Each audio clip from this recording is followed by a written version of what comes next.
जय हिंद दोस्तों, Vande Mataram.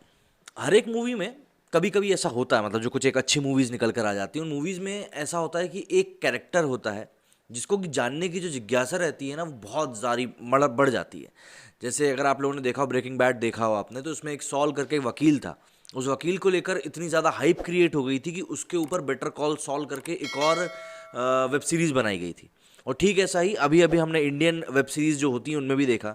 Special ops आई थी, उसमें हिम्मत सिंह के किरदार को बहुत पसंद किया गया था। और फिर अभी स्पेशल ऑप्स 1.5 आई, जिसमें कि हिम्मत सिंह के पूरे बैकग्राउंड को दिखाया गया। मतलब एक वेब सीरीज से निकला हुआ एक किरदार लोगों को इतना पसंद आ गया कि उस किरदार की कहानी को बताने के लिए एक अलग वेब सीरीज बनानी पड़ी। आज हम जिस मूवी के बारे में बात करने वाले हैं, बॉब बिस्वास, जिसमें कि अभिषेक बच्चन लीड रोल में है, वो कहानी भी कुछ ऐसी है। आपको विद्या बालन की मूवी याद ही होगी, कहानी उसी से ये किरदार निकला है। और ये एक सुपारी किलर की कहानी है और किस तरीके से क्या कुछ उसके साथ हुआ है, उस किरदार को एक्सपैंड करती हुई ये कहानी है।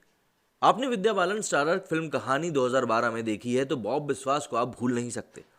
बहुत ही कंपोज्ड मुस्कान, सादा सा दिखने वाला एक बीमा एजेंट जो पलक झपकते ही साइलेंसर से लगी हुई एक पिस्तौल निकालता है और अपने शिकार के माथे पर गोली मार देता है। उसके चेहरे पर शिकन तक नहीं आती, मतलब कोल्ड ब्लडेड मर्डर जो हम करना कहते हैं ना, वही चीज़ यहाँ पर बॉब करता है।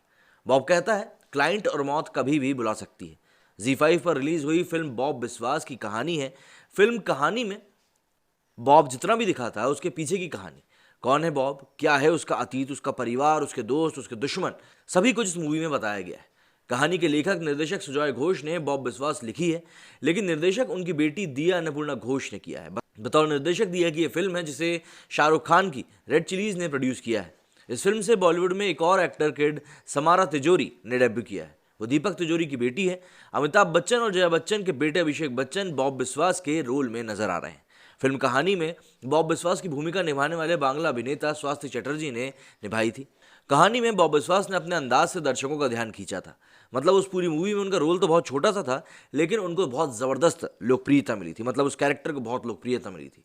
मतलब वो रियलिटी में एक बहुत ही ज़्यादा सनकी हत्यारा था। हालांकि बॉब की इस बैक स्टोरी में उतनी धार नहीं दिखाई दी थी जितनी कि उस छोटे से किरदार में दिखाई दी थी, और उसकी ज़िंदगी की धुन भी पूरी तरह से छटती हुई दिखाई नहीं देती। बॉब बिस्वास शुरुआत से ही कोलकाता में है। जब वो अस्पताल से बाहर निकलता है तो पत्नी मैरी, मतलब चित्रांगदा सिंह, और नन्हा बेटा बेनी उसे लेने आते हैं। कॉलेज में पढ़ने वाली बेटी मिनी, जिसका कि नाम समारा तिजोरी है, वो घर पर है। 8 साल पहले एक हादसे में बॉब कोमा में चला गया था। अब उसे कुछ भी याद नहीं है। डॉक्टरों का कहना है कि बॉब जिंदगी में लौटेगा तो उसकी यादें भी लौट आएंगी। बॉब की वापसी का स्पेशल क्राइम ब्रांच वालों को भी इंतजार है। वो उसे बाहर आते ही लपक लेते हैं। पता चलता है कि बॉब उनके लिए हत्याएं किया करता था।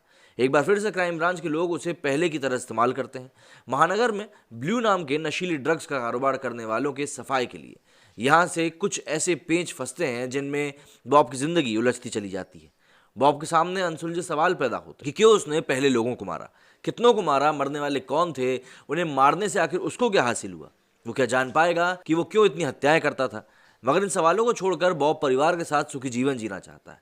क्या वो ऐसा कर पाता है या नहीं कर पाता, यही सब हमें मूवी में देखने के लिए मिलने वाला है। बॉब बिस्वास की शुरुआत काफ़ी अच्छी है। आपको लगता है कि इस सन की हत्यारे की ज़िंदगी के रहस्य खुलेंगे, मगर ऐसा नहीं होता। शुरुआत से आखिरी तक मालूम नहीं चलता कि किस हादसे की वजह से 8 साल तक ये कोमा में था। जिस दोस्त की बीवी से उसकी शादी हुई, उस दोस्त की उसने आखिर क्यों हत्या करी। जिस डॉक्टर अंकल का जिक्र बॉब की बीवी और बेटी अक्सर करते हैं, उसका क्लाइमैक्स झाग जैसा निकलता है। मतलब कहानी में अटेंशन डिफिशियंसी दूर करने के लिए बनाए गए ब्लू ड्रग्स के गैर कानूनी कारोबार का ट्रैक और बॉब की कहानी पैरेलल चलती रहती है, और आखिरी में दोनों का मिलना रोमांच पैदा उतना कर नहीं पाता जितना कि आपको लगना चाहिए था कि भाई रोमांच पैदा होगा, पर ऐसा हो कुछ नहीं पाता। जो फिल्म शुरुआत में आपको अट्रैक्ट कर रही थी, आपको फील कराती है कि भैया आपको कुछ नया देखने के मिलेगा, वो आखिरी तक 70 या 80 के दशक में जो फिल्मी फार्मूलों में उलझ जाती थी, बस उसी तरह से इसका भी पूरा नशा उतर जाता है। मतलब आपको मूवी के आखिर तक पहुंचते पहुंचते डिसअपॉइंटमेंट देखने को मिल ही जाएगा। फिल्म में कुछ देखने जैसा है तो वो है अभिषेक बच्चन और चित्रांगदा सिंह। ये शायद अभिषेक का भाग्य है कि उन्हें अक्सर मजबूत किरदार मिलने पर कहानी कमजोर रह जाती है। यहाँ बॉब बिस्वास ठोस किरदार है जो रोमांच पैदा करते करते कहानी के ढर्रे से मैच हो जाता है। उसमें नया करंट नहीं बहता, आप पहले से जान जाते हैं कि वो आगे क्या करेगा, कैसे करेगा। बावजूद इन लेखकी कमजोरियों के अभिषेक ने बहुत अच्छा काम किया है।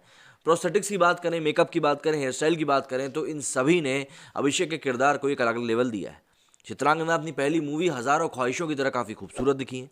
आप उन्हें और देखना चाहते हैं, मगर लेखक निर्देशक ने उनके किरदार को वो आयाम नहीं दिया जितना मिलना चाहिए था। बाकी कलाकारों ने भी काफ़ी अच्छा काम किया है। रहस्यमयी दवा विक्रेता कालिदा के रोल में परम बंदोपाध्याय याद करते हैं। बॉब बिस्वास की बेटी के रूप में समारा तिजोरी और पुलिस इंस्पेक्टर इंदिरा वर्मा बनी टीना देसाई ने भी अपनी भूमिका सही ढंग से निभाई है। दिया अन्नपूर्णा घोष का डेब्यू निर्देशन विद्या बालन की फिल्म कहानी के सहारे पर टिका है। उन्हें इंडिपेंडेंट और नई कहानियों में अपनी प्रतिभा दिखानी होगी। वो सुजॉय घोष की बेटी है, तो माना जा सकता है कि आगे प्रोड्यूसर भी मिलेंगे और प्लेटफॉर्म भी मिलेगा, और ये अच्छा भी। अगर आप कोई मूवी अच्छी तरीके से डायरेक्ट कर रहे हो तो आपको मिलना भी चाहिए। हालांकि बॉब बिस्वास के बारे में मैं यही कहूँगा कि यार मूवी अच्छी है, टाइम पास है, अगर आप देखना चाहते हैं तो बिल्कुल देख सकते हैं। लेकिन हाँ, कहीं ना कहीं ये मूवी आखिरी में आपके अंदर एक खालीपन छोड़ जाएगी कि यार ये क्या हुआ। अगर आपने मूवी देख ली है तो कमेंट में मुझे ज़रूर बताइएगा, और नहीं देखी है और देखने की प्लानिंग कर रहे हैं देखने के बाद ज़रूर बताइएगा। मेरे इस वीडियो में फिलहाल इतना ही। जय हिंद, जय भारत।